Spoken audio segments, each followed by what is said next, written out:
चलिए भाई, financial statements with adjustment class number 5 शुरू करते हैं।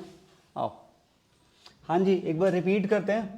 क्लोजिंग स्टॉक यहाँ पर और यहाँ पर, आउटस्टैंडिंग एक्सपेंस रिलेटेड एक्सपेंस में प्लस और प्रीपेड रिलेटेड एक्सपेंस में माइनस और डेप्रिसिएशन रिलेटेड एसेट में माइनस और पी एंड एल में, अक्रूड इनकम रिलेटेड इनकम में प्लस और अनअर्न्ड रिलेटेड इनकम में और liabilities, interest on capital capital में प्लस और यहाँ पर खर्चा बनकर, इंटरेस्ट ऑन ड्राइंग यहाँ पर सेपरेट आइटम और यहाँ कैपिटल में माइनस, मतलब ड्राइंग्स में ऐड।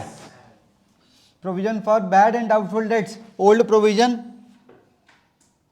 प्रोविजन यहाँ पर आएगा, यहाँ पर डेटर्स आएंगे, डेटर्स में से न्यू प्रोविजन माइनस होगा, यहाँ पर 2 बैड डेट्स होंगी, प्लस में फर्दर बैड डेट्स होंगी, याद है ना, और यहाँ पर नया प्रोविजन, और इसे आप यहाँ लाकर माइनस भी कर सकते हैं।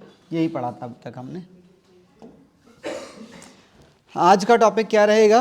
फर्दर बैड डेट्स, उसके साथ में जुड़ जाएगा प्रोविजन फॉर बैड डेट्स, ये हमने किया हुआ है, और उसके साथ में नया जुड़ जाएगा provision for discount on debtors. चलिए ज़रा, बहुत आसान रहेगा काम, कुछ भी नया नहीं है। हाँ जी, इसकी पोस्टिंग करते हैं पहले। कैश में टू कैपिटल, परचेज में कैपिटल में, बाय कैश और बाय, कितने लोगों को माल बेचा? 5 लोगों को। ए में 2 सेल, बी में 2 सेल, 2 सेल 2 सेल 2 सेल, और सेल में इकट्ठा लिख दिया मैंने, अलग अलग नहीं लिख सकते थे, जगह नहीं थी। इसकी पोस्टिंग करो। कैश में 2 सेल्स, ठीक है, और सेल्स में फिर यहाँ पर हमें ए से पैसा मिला, हाँ जी, कैश में 2A, ए में बाय कैश, बी ने पैसा देने से मना कर दिया, तो बैड डेट्स में 2B और बी में बाय बैड डेट्स, और यहाँ पर डी ने भी पैसा देने से मना कर दिया। एक और bad debts, further bad debts, हाँ पोस्टिंग करो। बैड डेट्स में 2D और डी में बाय बैड डेट्स। अच्छा, उसके बाद ज़रा ट्रायल बैलेंस बनाते हैं। ट्रायल बैलेंस में देखिए पहले, सबसे पहले, हाँ, कैश में बैलेंस है, परचेज में बैलेंस है, सेल्स में बैलेंस है, कैपिटल में बैलेंस है। तो ये 4 लेजर, कैश, परचेज, सेल्स और कैपिटल, ये आ गए। ए का लेजर खत्म, बी का लेजर खत्म, तो ये दोनों इसके अंदर नजर नहीं आएंगे। सी नजर आएगा, डी नजर नहीं आएगा, ई नजर आएगा और बैड डेट्स नजर आएंगे। तो ट्रायल बैलेंस इक्वल आ रहा है। और नीचे 2 एडजस्टमेंट लगा दी उसने। क्या एडजस्टमेंट लगाई है? हाँ, कह रहा है इनके ऊपर अभी हमें शक कितना है, और 2% का डिस्काउंट का प्रोविजन भी बनाना है इस बार हमें। चलो ठीक है, कोई दिक्कत नहीं है। चलो जरा देखते हैं। कैश अपने घर, परचेजेस अपने घर, कैपिटल कितनी है? 1,40,000, सेल्स अपने घर चली गई, जीपी मिल गया, जीपी नीचे आ गया। बैड डेट्स, ये कौन सी बैड डेट्स हैं?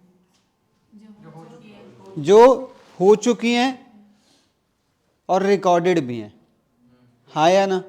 हो चुकी हैं और हमने उन्हें रिकॉर्ड भी कर लिया है, ठीक है। ये दोनों,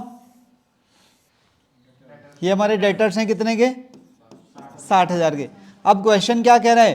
कह रहा है हमें 10% के ऊपर शक है, तो यहां पर हमें न्यू प्रोविजन ऐड करना पड़ता है। बस यहां पर आप 2 नहीं लगाते हैं, आप यहां पर प्लस का साइन लगाते हैं। कितना बन रहा है 10% इसका? तो 6,000 यहां पर ऐड हो जाएगा, और ये 50,000 अंदर ले आना पहले, ठीक है, और न्यू प्रोविजन यहां से माइनस हो जाएगा। तो हमें यहां से डेटर्स कितने के मिल गए? अब उसके बाद कह रहा है कि हमें 2% का डिस्काउंट भी देना पड़ेगा। अब ये जो 2% का डिस्काउंट है, ये 60,000 पे दोगे कि 54,000 पे? 60 पे क्यों नहीं दे रहे? क्योंकि 6,000 के ऊपर तो हमें यही शक है कि शायद वो हमें पैसे ही नहीं देंगे, और डिस्काउंट तो हम उन लोगों को देते हैं जो हमें टाइम पर पैसे देते हैं और जो अच्छे लोग होते हैं। तो अच्छे छोड़ो, इन लोगों से तो पैसे मिलने की उम्मीद ही नहीं है। तो ये जो डिस्काउंट की वैल्यू लगेगी, ये जो 2% लगेगा, ये किस पे लगेगा? 54,000 के ऊपर। कितना आएगा? 1080।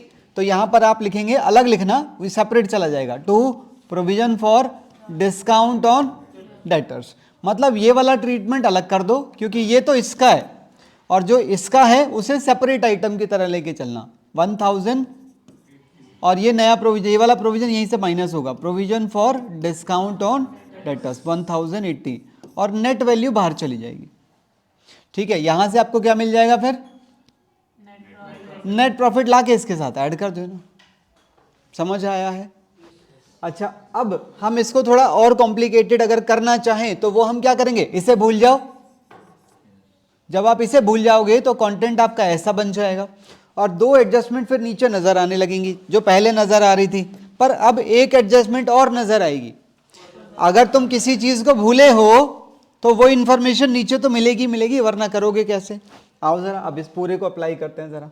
चलिए, हाँ जी, यहां पर हमने अभी क्या किया था, प्लस किया था न्यू प्रोविजन, और ये 50,000 हम अंदर लेके आए थे पहले, और यहाँ न्यू प्रोविजन कितने का था, और यहाँ पर एक था provision for discount on debtors, ये था 1000, और ये दोनों मिलके कितना बना रहे थे, और यहाँ डेटर्स थे हमारे 60,000 के, माइनस हुआ था न्यू प्रोविजन 6,000 का, और माइनस हुआ था provision for discount on debtors 1080 का, फिर ये वैल्यू बाहर आ गई थी। तो हमें इसे भी वैसा ही बनाना है। चलो ज़रा ट्राई करते हैं मेरे साथ मिलके। हाँ जी, कैश अपने घर, परचेज अपने घर, कैपिटल सेल, वो सब छोड़ो, बेकार की बात है। इनका टोटल अब कितना हो गया? 90। ऊपर 60 क्यों था? क्योंकि ऊपर डेटर्स केवल 2 थे। अब यहाँ पर कौन सा? डी को भी हमने डेटर्स में शामिल कर रखा है। एरन क्यों? क्योंकि हमने उसे अभी बैड नहीं माना है, वो भी गंदा ही है, पर हमने अभी उसे गंदे लोगों में शामिल नहीं किया। अब कर लेंगे, कोई दिक्कत नहीं है। चलो जरा, तो इस बार रिकॉर्डेड बेड डेट्स कितनी है? 20,000। तो यहां पर बेड डेट्स ले आओ। अब डेटर्स कितने के? 90,000। तो पहले इसमें से फर्दर बेड डेट्स हटाओ 30 के, तो यहां पर ऐड हो जाएंगे फर्दर बेड डेट्स 30 के। और फिर ये वाली, ये तो हो गई। अब ये अप्लाई करो, 10% का नया प्रोविजन बनेगा। अब ये प्रोविजन 60 पे बनेगा। क्यों? क्योंकि प्रोविजन बनता है डेटर्स के ऊपर।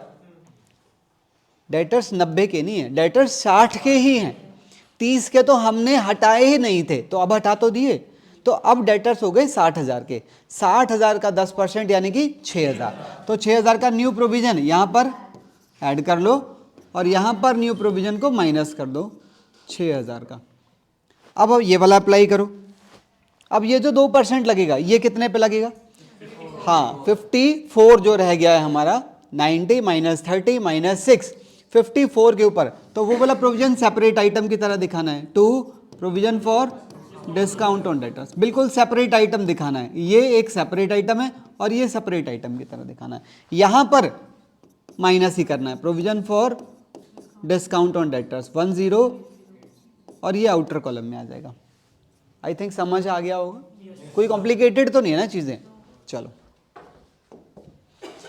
एक ये सवाल है आपके सामने, ये पूरा नहीं दे रखा है, पूरा ट्रायल बैलेंस नहीं है, सिर्फ ट्रायल बैलेंस का एक हिस्सा दे रखा है, इसे बोलते हैं एक्सट्रैक्ट। तो इसे मैं कैसे अप्लाई करूं? इसके अंदर सिर्फ प्रोविजन से रिलेटेड एडजस्टमेंट आपको करके दिखानी है। चलो, डेटर्स हमारे कितने के?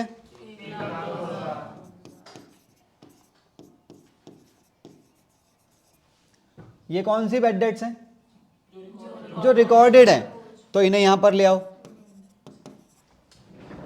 1400 रुपए की बेड डेट्स यहां पर आ गई। ये प्रोविजन अंदर दिख रहा है, ये ओल्ड होगा तभी दिख रहा है यहां पर, बाय ओल्ड प्रोविजन 3400 रुपए का। अच्छा, इस क्वेश्चन में फर्दर बेड डेट्स हैं क्या? है क्या? ये तो रही, अ debtor of ₹2000 could not be recovered. कह रहा 2000 का एक डेटर ऐसा है जिससे पैसे नहीं मिल सकते, तो इनकी गलती है। जैसे इन्होंने इन बेड डेट्स को रिकॉर्ड कर लिया था पहले ही, इसे भी इन्हें पहले ही रिकॉर्ड करना चाहिए था। अगर ये कर लेते तो क्या होता? सोचो, इसमें से 2000 घट जाते और इसमें 2000 और, तो वो आज कर लो। तो यहां से माइनस कर दो फर्दर बैड डेट्स 2000 रुपये के, और यहाँ पर ऐड कर दो फर्दर बैड डेट्स 2000 रुपये के। अब हमारे डेटर्स कितने के हो गए? 1 लाख रुपए के। अब 1 लाख के ऊपर पहले शक करो 5000 का, तो 5000 का न्यू प्रोविजन यहाँ पर ऐड कर लो और उस नए प्रोविजन को यहाँ से माइनस कर दो। न्यू प्रोविजन फॉर बैड पूरा लिखना, तो डेटर्स कितने रह गए? 95। 95,000 के ऊपर 2% कितना आया? 1900। 1900 का प्रोविजन सेपरेट बनेगा, to provision for discount on, पर यहां पर वो हाँ provision for discount on debtors 1900, net value बाहर आ जाएगी। क्लियर है? चलिए आगे बढ़ते हैं। इस तरह के क्वेश्चन के आने की पॉसिबिलिटी बहुत ज़्यादा रहती है, कारण बड़ा क्वेश्चन पूछे बिना तुम्हारी पूरी नॉलेज यहाँ चेक कर सकते हैं ना। पूरा हिस्सा आ गया, 2 नंबर में दे देगा, 2 नंबर में देखो पूरा चेक कर गया वो, और इतना कुछ लिखना भी नहीं पड़ा। चलिए अब हम लोग क्या पढ़ने वाले हैं? GST in final accounts. हमने जीएसटी का चैप्टर जब किया था तो हमने उसमें केवल जर्नल एंट्री सीखी थी। अब हम जीएसटी को फाइनल अकाउंट्स के अंदर करने वाले हैं। ठीक है? हाँ जी कह रहा हाँ ठीक है, चलो नालायक सलाह दे रहा, कह रहा हाँ ठीक है चलो आओ, बिल्कुल एंट्री वाइज लेके चलेंगे। पहली एंट्री की पोस्टिंग करो, कैश में, फर्नीचर में, कैपिटल में, कैश और फर्नीचर। चलो यहां पर माल खरीदो। पहले 40,000 का माल खरीदा है और ये इनपुट जीएसटी लिखा है मैंने, जीएसटी इनपुट जीएसटी लिखा है। हालांकि मुझे लिखना क्या चाहिए था? इनपुट सीजीएसटी अलग और इनपुट, या फिर इनपुट आईजीएसटी लिखना चाहिए था। अब तुम ये मत कहना कि ऐसा क्यों लिखा है। मैंने जानकर आईजीएसटी, सीजीएसटी, एसजीएसटी को अलग अलग नहीं किया है, पर आपको करना पड़ेगा। क्लियर है? मैं सिर्फ इनपुट की टर्म में आपको समझा रहा हूं, इसको सीजीएसटी और एसजीएसटी में खुद स्प्लिट करते रहना। क्लियर है मेरी बात? चलो जरा इसकी पोस्टिंग कराओ। 40,000 का माल खरीदा है, जीएसटी कितना जा रहा है? 10% जा रहा होगा, सीधी सी बात है। चलो पोस्टिंग करो। परचेज में टू कैश, इनपुट जीएसटी में, कैश में अलग अलग लिखेंगे, मैंने साथ में लिखा हुआ है। ठीक है ना? आगे चलो, फिर से माल खरीदो। परचेज में टू राजेश, हाँ इनपुट में टू राजेश, राजेश में। क्लियर है? आगे चलो, कितने का माल खरीद लिया? 1 लाख। अच्छा ये क्या है बेसिकली? ये कौन सा टैक्स है जो हम देकर आए हैं कि लेकर आए? ये देकर आए। जब हमने माल खरीदा था तो हमने माल के पैसे तो दिए ही, साथ में टैक्स के पैसे भी देकर आए। किसको देकर आए? सेलर से, सेलर से जिससे हमने ये माल खरीदा है। हाँ या ना? आगे चलो, अब हम माल बेच रहे हैं। कितने का माल बेच रहे हैं? और इसका 10%, इसका 10%। अब हम जीएसटी कस्टमर से ले रहे हैं, तो हमने टोटल पैसा कितना लिया होगा? अच्छा एक बात बताओ, क्या मैं कह सकता हूं दिस इज कैश सेल? अगर ये क्रेडिट सेल होती तो क्या जीएसटी लगता? हाँ फिर भी लगता नॉर्मल, बस यहां पर कैश की जगह पर पार्टी का नाम आ जाता। पोस्टिंग करो। कैश में टू सेल और टू, हाँ, और सेल के लेजर में बाय कैश, आउटपुट के लेजर में। अच्छा उसके बाद यहां पहुंचो जरा, ये क्या है? यहां मैंने रेंट की सर्विस ली है कि दी है? हाँ अबे रेंट डेबिट हो रहा है। मयंक क्या दीवार के कोने में क्यों देख रहा है? बता, वहां पे कोई आंसर टंग रहा है क्या? फोन आ रहा था? अच्छा बताओ, ये रेंट की सर्विस ली है कि दी है? अच्छा सुनो, अब हम माल खरीदें तो माल आता है इन, कहते हैं ना इन और आउट। तो जैसे माल आते टाइम पर जीएसटी हम दे के आते हैं, वैसे ही अगर हम कोई सर्विस लेंगे तो भी तो जीएसटी देंगे। चलो जरा, तो हमने रेंट की कितनी सर्विस ली है? इसके साथ में जीएसटी कितना दिया? तो अभी इसके पैसे दिए नहीं है, तो ये रेंट आउटस्टैंडिंग में चला गया। पर ये 11,000 क्यों गया? 10,000 नहीं जाना चाहिए था? क्योंकि लायबिलिटी तो 11 की है, कि देने तो 11 ही है, 10,000 सर्विस के, 1,000 टैक्स का, इसकी पोस्टिंग करो। रेंट में और इनपुट में और बढ़ गया, हाँ इनपुट और बढ़ गया, और रेंट आउटस्टैंडिंग में बाय रेंट और बाय इनपुट, सारी पोस्टिंग क्लियर है। इन सब के बेस पर आपका ट्रायल बैलेंस बन जाएगा। चलो जरा आगे बढ़ते हैं, बनवाओ जरा। परचेजेज यहां आ गई, सेल्स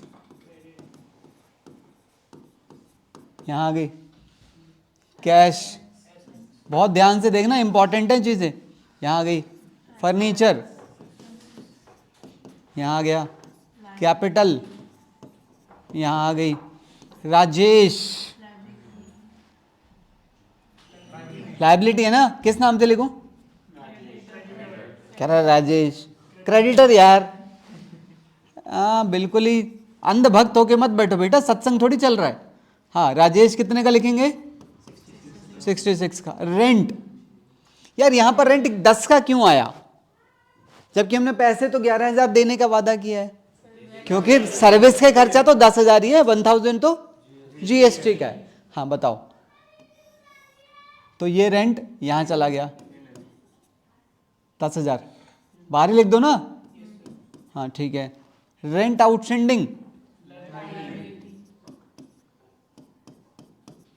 ठीक है। इनपुट और आउटपुट दो चीजें रह गई हैं, इनपुट आउटपुट दो चीजें रह गई, इनके बारे में बताओ जरा क्या करूं। पहले इनपुट का बताओ तुम, क्या होगा? ऊपर यहां जाए, यहां जाएगा, यहां जाएगा, कहां जाएगा? बैलेंस शीट में जाते हैं, तुम्हें पता है इनपुट हमारे लिए एसेट होता है और आउटपुट हमारे लिए लायबिलिटी होता है। चलो लेके चलो, तो इनपुट तुम्हारे हिसाब से यहां जाना चाहिए, इनपुट जीएसटी। अच्छा अगर ये सीजीएसटी और एसजी होता तो फिर ये 5,500 का सीजीएसटी होता और 5,500 का, तो वो दोनों फिर यहां पर अलग अलग नजर आते। क्लियर है ना? और फिर ये भी दो हिस्सों में नजर आता। फिलहाल मैंने भी इसे कंबाइंड कर रखा है। अब इसका क्या करूं? ये 11 का है और ये 12 का है, आउटपुट लायबिलिटी में जाएगा, आउटपुट जीएसटी कितने का? अब आपके पास चॉइस है, आप चाहो तो इस 11,000 को वहीं रहने दो, या फिर आप चाहो तो इस 11,000 को यहां लाके इसमें से माइनस करके आउटपुट को 1,000 का शो कर सकते हैं। और अगर ये वाला ज्यादा होता तो आप इसे वहां ले जाके माइनस कर दो और बचा हुआ बाहर दिखाई दे जाएगा, ऐसा कर सकते हैं। दोनों ऑप्शन ठीक है, माइनस करके ही दिखा दो, कोई दिक्कत नहीं है। ठीक है, आप अलग अलग भी दिखा सकते हैं और माइनस करके भी दिखा सकते हैं। क्लियर है? आओ जरा अब हम इसे थोड़ा कॉम्प्लिकेटेड कर देते हैं। इसमें क्या कॉम्प्लिकेशन बढ़ाई गई है? ये जो एक एंट्री थी जिसके ऊपर जीएसटी लगना था, हमारा अकाउंटेंट उसे भूल गया। अब वो इसे भूला, एक ऐसा ट्रांजैक्शन भूला जिसपे जीएसटी इंक्लूडेड था, लगना था, तो वो ट्रांजैक्शन नीचे दे देगा और साथ में जीएसटी की रेट देगा कि नहीं देगा? देगा, वरना हम इसे ठीक नहीं कर पाएंगे। तो चलो जरा अब हम इसे ठीक करने की कोशिश, जीएसटी की रेट ही देगा। चलिए जरा, परचेजेज अपने घर, सेल्स अपने घर, बहुत बढ़िया नालायक, कैश, फर्नीचर, कैपिटल अंदर, राजेश क्रेडिटर्स के अंदर आ गया, इनपुट जीएसटी, हाँ इनपुट जीएसटी को यहां ले लेते हैं फिलहाल। कितने का है? अब 10 का है, ऊपर कितने का था? 11 का था, कोई दिक्कत नहीं है, तो 10 का तो लिखो। और आउटपुट कितने का है?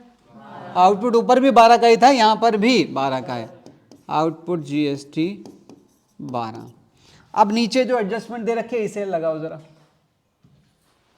कह रहा है 10,000 रुपए का रेंट आउटस्टैंडिंग है जिसके ऊपर 10% का जीएसटी भी लगना था। हाउ, कैसे लगाऊं?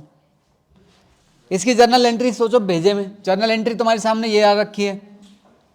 अब इस जर्नल एंट्री का असर डालना है बस खाली आपने। कैसे करूं यार, इसकी एंट्री के अंदर रेंट कितने से डेबिट हो रहा है, तो ये तो यहां पर खर्चा बन के आ जाएगा, टू रेंट,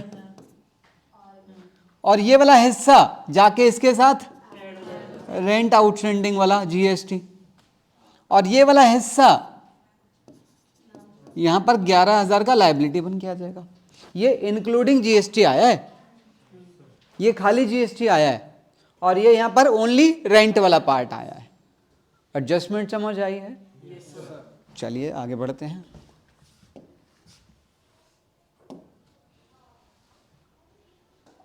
एक क्वेश्चन आ गया है जिसमें जीएसटी इंक्लूड कर दिया गया है। सर एक डाउट है। हाँ पूछिए। सर जैसे आपने डिस्काउंट फर्स्ट ईयर पे लगाया है, डिस्काउंट वाला वापस करूं? हाँ, हाँ, पीछे वाले से। इससे भी पीछे। जैसे हमने डिस्काउंट ऑन डेटर्स है, वो डिस्काउंट वाला हाँ, वो हमने बनाया, अगर वो पहले से इंक्लूड है तो जैसे ओल्ड डाउटफुल वाला होता है प्रोविजन, जैसे ओल्ड डिस्काउंट वाला प्रोविजन होता है। मैं समझा नहीं आपकी बात को। डाउटफुल डेट्स वाला प्रोविजन है, हाँ, वो ओल्ड भी हो सकता है, न्यू भी बनता है, न्यू बनता है। न्यू है ना ये जो बाहर दे रखा है, ओल्ड तो अंदर होता है ना। अगर ट्रायल बैलेंस में हमें ये भी दे रखा होता कि provision for discount on debtors, अगर ये नहीं दे रखा होता, नहीं इसी में एक और है। एक मिनट, हाँ, डाउटफुल डेट्स गिवन है ट्रायल बैलेंस में पहले से, अगर वही प्रोविजन फॉर डिस्काउंट भी होता अंदर तो पहले से ट्रायल बैलेंस अंदर ही अगर लास्ट ईयर का ये वाला भी होता, ओके।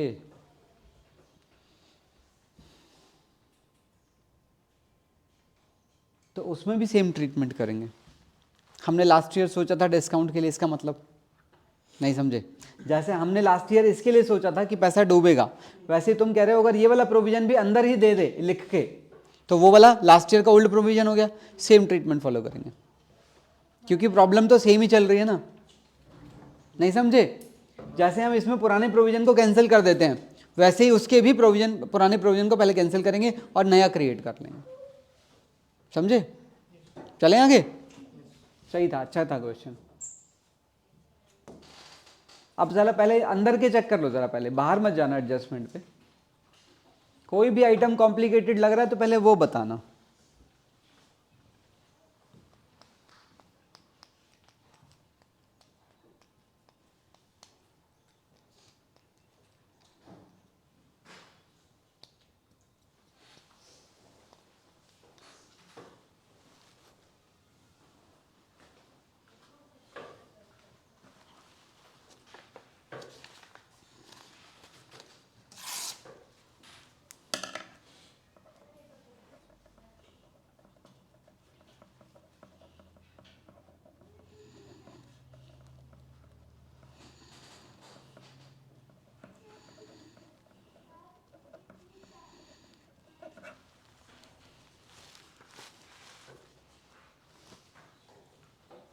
कोई आइटम लग रहा है? सारे आइटम क्लियर हैं आप लोगों को? तो अब ज़रा एडजस्टमेंट पे आ जाओ ज़रा। कोई भी ऐसी एडजस्टमेंट लग रही हो? रेंट वाली तो हम डिस्कस करेंगे ही करेंगे। खैर ये आसान है, इसके अंदर एक बार मैं भी झांक लूँ ज़रा। हाँ, कमीशन रिसीव्ड, बोलो बोलो, कोई बात नहीं। एक तो ये होगा, दूसरा तो तुम दो बार क्यों कह रहे हो? फिर भी दूसरा कहाँ लगा तुम्हें? अरे बेटा ये अलग है ना, चलो कोई नहीं, हो जाता है। हाँ जी, ये आसान है, ये तुम्हें पता है, ये पता है, ये वाला प्रीपेड वाला ये भी हो जाएगा। इसका क्या करेंगे मानसी? चुप, इसका क्या करेंगे फर्स्ट वाले का? हाँ, इसका लेना देना इसी के साथ है। ये कहाँ जाएगा पहले ये बताओ? P&L में कहाँ? किस साइड? ये यहाँ जाएगा पहले, बाय कमीशन 4,000। हाँ हाँ, इसमें से माइनस 1,000, बिल्कुल ठीक है। यहाँ नाम क्या होगा? Unearned commission. कोई और नाम? बिल्कुल ठीक है, दोनों ठीक है। आइए अब हमें खाली इसके ऊपर बात करनी है, सेकंड के ऊपर बात कर लेते हैं और फोर्थ के ऊपर बात कर लेते हैं।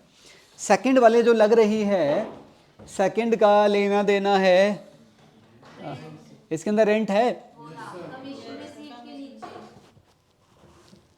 इनकम, अच्छा ये रेंट रिसीवेबल है, ठीक है, ये रहा।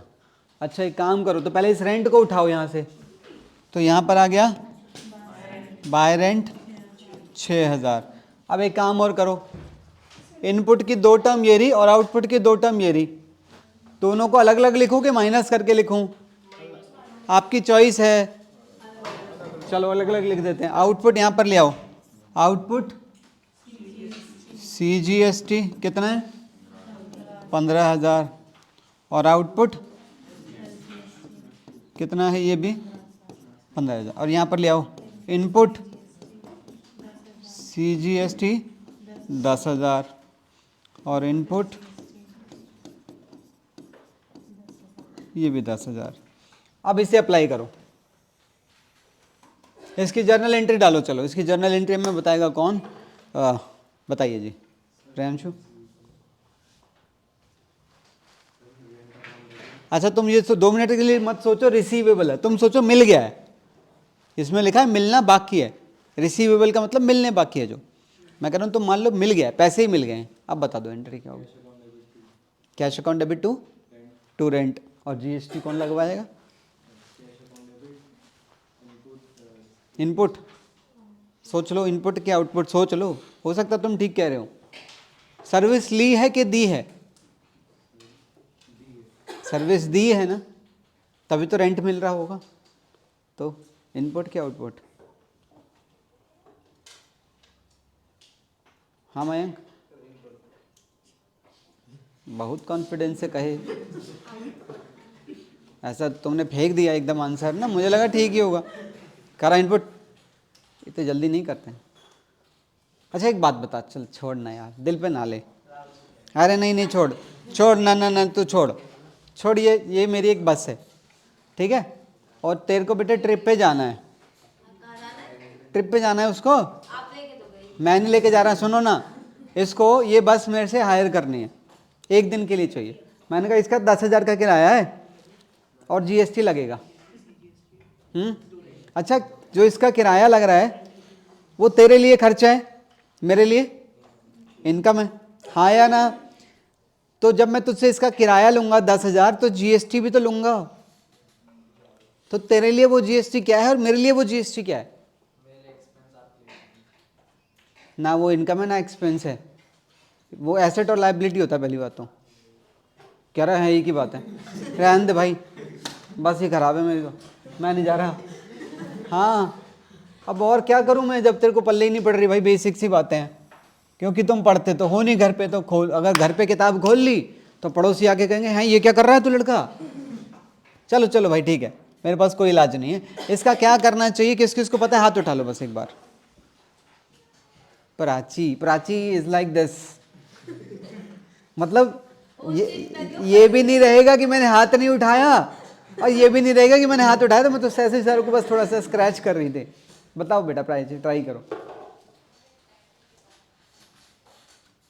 यार, दिस इज सो इजी यार, इसमें है क्या entry, accrued rent account debit to rent, ये तो नॉर्मल एंट्री है, किराया है कितना 2,000, पर खाली किराया नहीं लेंगे हम, किराए के साथ GST भी लेंगे, तो टू आउटपुट CGST और टू आउटपुट SGST, 2,000 का 9% 180 ये और 180 ये, तो टोटल हम कितना लेंगे 2360। अब इसका ट्रीटमेंट सुनो, ये जो हिस्सा है ये तो यहां एसेट में चला जाएगा, एक्रूड रेंट,